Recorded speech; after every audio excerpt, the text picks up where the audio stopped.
નમસ્કાર મિત્રો, કેમ છો? મજામાં ને? સ્વાગત છે તમારું મારી YouTube channel natural life with Dina પર. મિત્રો, આજે રજાનો દિવસ છે એટલે કાંઈક ને કાંઈક કામ હાલ્યા રાખે. વાગ્યા છે 11:30 ત્યારે ફ્રી થઈશું. અને આજે ભગવાનના વાઘા તો જોઈ કટિંગ કરેલા પડ્યા છે, પણ ટાઈમ મળશે તો સિવાશે નહીં. તો આજ પાછું એક નવું કામ મળી ગયું છે, તમને આગળ બતાવી દઈશ કે કેવું ઓછીતાનું નવું કામ મળ્યું છે. ને જોઈ લઉં. જો અહીંયા આ બાથરૂમ અમારું કરી નાખ્યો છે બે સ્ટોર રૂમ.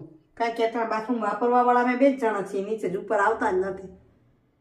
તો આ બાથરૂમમાં લસણ ને રાખ્યું છે, તો એને જોઈ લઉં. મને લાગે છે કે ખોટું થવા માંડ્યું છે, તો એને પણ સાફ કરી લઉં અને સરખું કરી લઉં. એના પછી વળી બીજું કામ જે કહું છું નવું કામ શું મળ્યું છે એને જોઈ લઉં. તો મિત્રો 1 વાગવા આવ્યો છે, ચાલો ખાઈ લઈએ. રોટલી ખાવાની ઈચ્છા નથી એટલે અહીં ફ્રૂટને થોડોક ન્યાય આપી લસણ કરી લીધું સરખું. જોતી આવી અહીંયા સરખું નીકળ્યું અને ફોલી લીધું ને બાકીની કણીઓ કાઢી લીધી. આ કણીઓ અમુક ખોટું ખરાબ થઈ જતું હતું, તો હવે આ કણીઓને છે ને પેક કરીને ફ્રીજમાં મૂકી દઈશ. એક કપડામાં અગર ટીશ્યુ પેપરમાં વીંટી અને પાણી ન થવું જોઈએ એ રીતે ફ્રીજમાં મૂકી દઈએ, એરટાઈટ ડબ્બામાં, એટલે વાસ ના આવે અને ખરાબ ન થાય. નહીં તો આ સિઝનમાં ખોટું જલ્દી થઈ જાય. આ છે ને આખા પૂળા હતા, આખા પૂળા ખરાબ થઈ જાય છે એટલે એ સાચવવાની રીત કારગત નથી નીવડી. મેં તમને કીધું આખા પૂળાને પર રાખી શકાય. તો આટલા દિવસ તો રહ્યા, પણ હવે એ ખરાબ થઈ જવા માંડ્યા છે. બાકી આપણે જે ધૂળમાં રાખ્યું હતું ને એ સરસ જ હતું. ને હજી એક આપણું નાનકડો માટલામાં પડ્યા છે ધૂળમાં, એ કેવા છે તમને બતાવીશ. જો બરાબર પરફેક્ટ જ હશે તો સમજી લેવાનું કે લસણ સાચવાની રીત એ પરફેક્ટ છે. ચાલો અત્યારે હું ખાઈ લઉં, હજી પછી નવું કામ કરવું છે, બાકી છે હજી. તો મિત્રો 4 વાગ્યા છે. જો 2 વાગ્યાથી ચોખા ચાવવા બેઠી હતી. હું દર વખતે વિચારું છું કે મને ભેગું નથી કરવું અને કુદરતી થઈ જાય એવું થાય. અહીં એક ભાઈને કીધું હતું ચોખા ચકલા માટે જોઈએ છે, લઈ આવજો, કે હોલસેલના વેપારી છે, મળ્યા ત્યાં મંદિરે મળે છે એટલે. તો કે હા બેન 20 રૂપિયામાં મળી જશે. મેં કીધું એક કટ્ટું લઈ આવજો, 25 કિલા 30 કિલા 20 કિલા જે મળે તે. આ ભાઈએ 25 કિલા ચોખ્ખો લઈ આપ્યા 30-32 રૂપિયા કિલો. હવે ઈચ્છા નથી કે 30-32 વાળા પંખીને ખવડાવીએ. આપીશ થોડાકમાં, બધા એમાં થોડાક સાફ કરી લઉં. અમે આપીએ ચાળીને જ, માછલીને લોટ દળાવીને. તો ખોટું નહીં, એટલા મોંઘા નથી ખવડાવતા. 20-22 રૂપિયા સુધી કિલો લઈ શકીએ. પહેલાં 10-15 રૂપિયા મળતા મને, ગામડામાંથી લેતા. તો અત્યારે હવે નથી મળતા, તો મેં કીધું વાંધો નહીં 20-22માં લઈએ. તો વળી પાછા સાફ કરું છું અને સાચવીશ હમણાં. હવે હું ઈચ્છું છું કે બહુ જમા નથી કરવું, હેરાન નથી થવું. ભાગ્યામાં કામ જ લખ્યું છે કે શું છે, આ રીતે ચોખા આવી જાય. હવે એને સાફ કરવા પડે, નહીં તો હું ચોખા ભાત ના આવ્યાનું કાંઈ ન કરવું પડે, ચાળીને મૂકી દઉં. લચકારી કોલમ કે વાડા કોલમ કે એવા જ લઉં. ચાલો હવે કરી લઈએ. ખારી ભાત ને ખીચડીમાં મોજ પડશે, બીજું શું થાય. હવે થોડીક વાર આરામ કરું, ઊભી થઉં. બેસીને થાકી છું. થોડોક વિડીયો કરીએ ચાલો. આખા દિવસનો બ્લોગમાં એવું થાય, કામમાં રહું ને એટલે પછી કામમાં સતત વિડીયો કરવાનું જ ભૂલી જાઉં. આ જગ્યાએ કોઈ બીજી એક વ્યક્તિ હોય ને તો મજા આવે, કારણ કે હું એનો વિડીયો કરું, એ મારો કરે, સતત થતો જાય એકબીજા સાથે વિડીયો. તો મિત્રો 4:30 થયા. હવે નીચેથી ઊભી થઈને થોડીક વાર ખુરશી પર બેસીને કંઈક કામ કરું. એ ચોખા રાખી દીધા છે, ખુરશી પર બેસીને સાફ કરું કે થકાય ઓછું.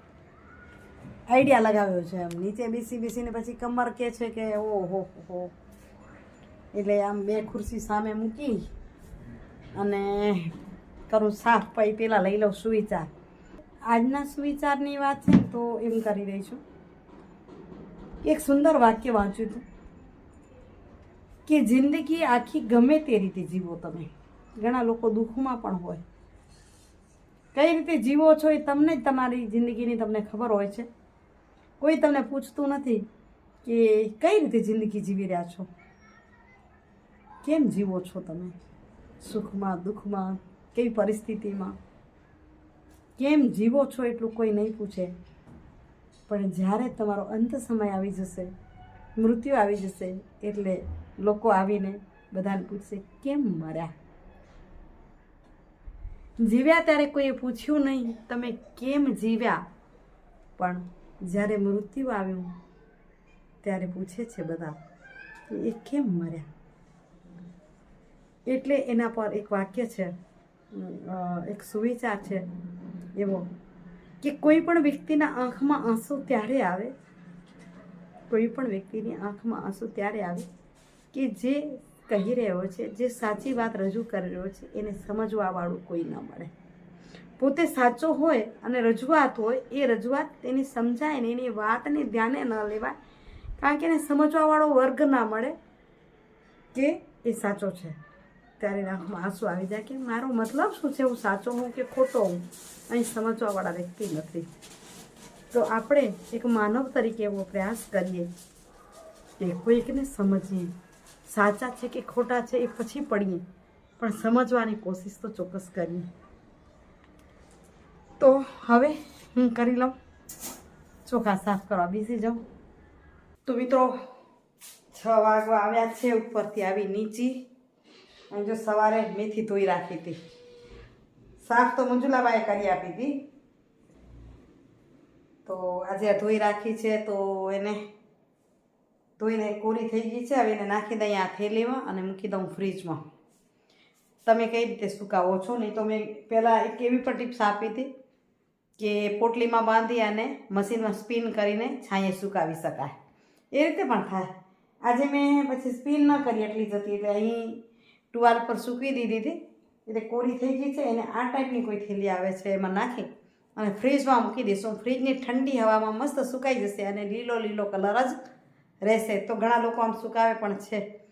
અને જુઓ દળાઈ આવી માછલીનો લોટ, જલ્દી જલ્દી ચોખા અધૂરા મૂક્યા, પછી ક્યારેક કરશું. અહીં માછલીનો લોટ દળાઈ ગયો. હવે ઉતારી લઈએ આપણે બીલીપત્ર. તો બીલીપત્ર ઉતારીને હું આવી ગઈ અને જુઓ અહીં ધોવા નાખ્યા કે રજ બહુ હોય ને કેવા મસ્ત લીલા લીલા દેખાય છે. સવારે દેખાય નહીં અંધારામાં નીકળી ત્યારે, એટલે 2 દિવસના 3 દિવસના ઉતારી લઈ. 3 દિવસ સુધી બીલીપત્ર વાસી ન કહેવાય એવું વડીલો કહે છે. મને બહુ શાસ્ત્રની ખબર નથી પડતી. ભગવાનનું નામ લીધે રાખવાનું, એમ કે આમ કરો તો હું કરે રાખું. એટલે 2-3 દિવસના જો ઉતારી આવી. હા, 2-3 ગંગેશ્વર મહાદેવે ચડે ને 2-3 પ્રગટેશ્વર મહાદેવે ચડે, એટલે થયા રાખે. ચાલો અહીં કરવી છે તૈયારી અથાણાની. અથાણા અલગ અલગ ઘણી વાર બતાવ્યા છે ને. મને ગાજરનું અથાણું બહુ જ ગમે, એટલે ગાજર મેં લઈ રાખ્યા છે. ફ્રીજમાં મૂકી દીધા હતા, કોરા ન થાય એટલે. ઉપર પ્લાસ્ટિકની થેલી છે, પણ અંદર છે ને પાછી એવી કોટન ટાઈપની થેલી છે. તો આ રીતે જો શાક સાચવેલા હશે ને તો તમને તાજા જ લાગશે. કોઈ પણ શાકભાજીને અંદર પાણી ન થવું જોઈએ. પાણી થાય ને એ ખરાબ થઈ જાય. પણ જો આ રીતે સચવાયેલા હોય ને તો ખરાબ ન થાય, કારણ કે પાણી આ ચૂસી લે આ ટાઈપની થેલી હોય એટલે. તો જુઓ તાજા જેવા જ છે. નાના મોટા હું ઘણા બધા લઈ આવી છું. તો થોડુંક જ અથાણું કરવું છે, પણ મને એ ગમે. ઘણા લસણ વગરનું પણ બનાવે અને લસણવાળું પણ બને. હવે હું અત્યારે સુધારી અને મીઠું દઈ દઉં, એટલે છોલીને પહેલાં સુધારીશ. તો પહેલાં આ ગાજર છે એને છોલી અને સુધારી લઉં, પછી તમને આગળની પ્રોસેસ બતાવીશ. હવે એ નથી બતાવતી, છોલવાની તમને ખબર છે, અને સુધારીશ તમને ખ્યાલ પડશે કેવા સુધારું છું. તો જો આ સરસ સુધારાઈ ગયા ને. જો આ છે ને ચીરી આ પ્રકારની કરવાની. જો આ સાવ પાતળી ન જોઈએ, નહીં તો સુકાઈ ઓલી થઈ જાય ને. હવે આની અંદર આપણે નમક ભેળવી લઈશું. આજે સાંજે સુધાર્યું છે, એટલે કાલ સાંજે કદાચ ઘરમાં સુકાવી નાખું તો ભલે.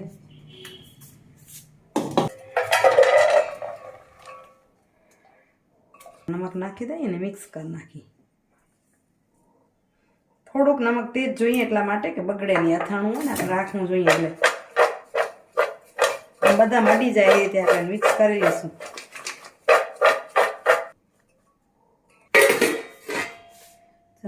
ઢાંકીને મૂકી દઈશ.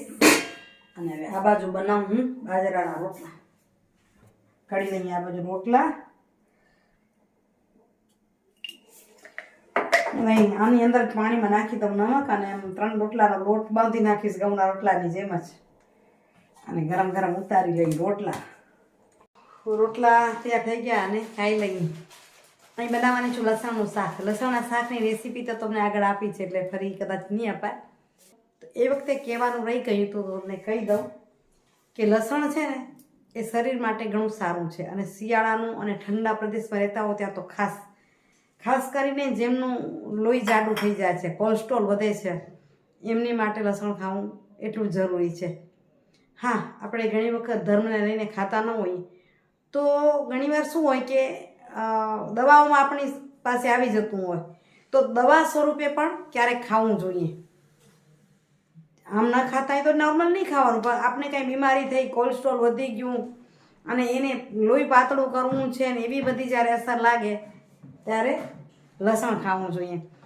મારા જેઠાણીના ભાભી છે તો એ લોકો પહેલાં ડુંગળી લસણ નહોતા ખાતા, પણ અત્યારે ખાય છે. એટલે મેં પૂછ્યું કે બેન તમે લસણ ખાવાનું ચાલુ કર્યું? એ કે શું કરી કે પગ દુખે છે, ડૉક્ટરે કીધું દવાઓ ખાઉં છું તો પછી લસણ ખાવાનું મેં શરૂઆત કરી નાખી. એટલે ત્યારે એમ સમજવાનું કે હું દવા પણ લઈ રહી છું ને તો દવા સ્વરૂપે ખાવું જોઈએ. તો લસણ આરોગ્ય માટે ઘણું બધું સારું પણ છે. અને ધર્મની રીતે જોઈએ તો એ તામસી વસ્તુ છે, એટલે તામસ ઉત્પન્ન કરે એટલે માપમાં ખાવું જોઈએ તાકી આપણા વિચારોમાં તામસિકતા ના આવે. આપણે લસણનું શાક બનાવશું. ઘી ગરમ કરી રાખ્યું છે. આજે મને સાંજે ઘી ગોળ ખાવાનું મન થયું છે. લસણનું શાક, ઘી ગોળ, એની અંદર ગુંદ અને અસેડીઓ નાખીને ખાવો છે. ચાલો જમી લઈ. વિડીયોનો કરું એન્ડિંગ. કાલે મળું છું સરસ મજાના વિડીયો સાથે. આજનો વિડીયો કેવો લાગ્યો કમેન્ટ કરી જરૂરથી કહેજો. સારો લાગ્યો તો લાઈક તો કરો છો પણ શેર કરો, બરાબર? આવજો મિત્રો. જય શ્રી કૃષ્ણ. જય જય ગરવી ગુજરાત. જય ભારત અને જય હિન્દ. Bye bye.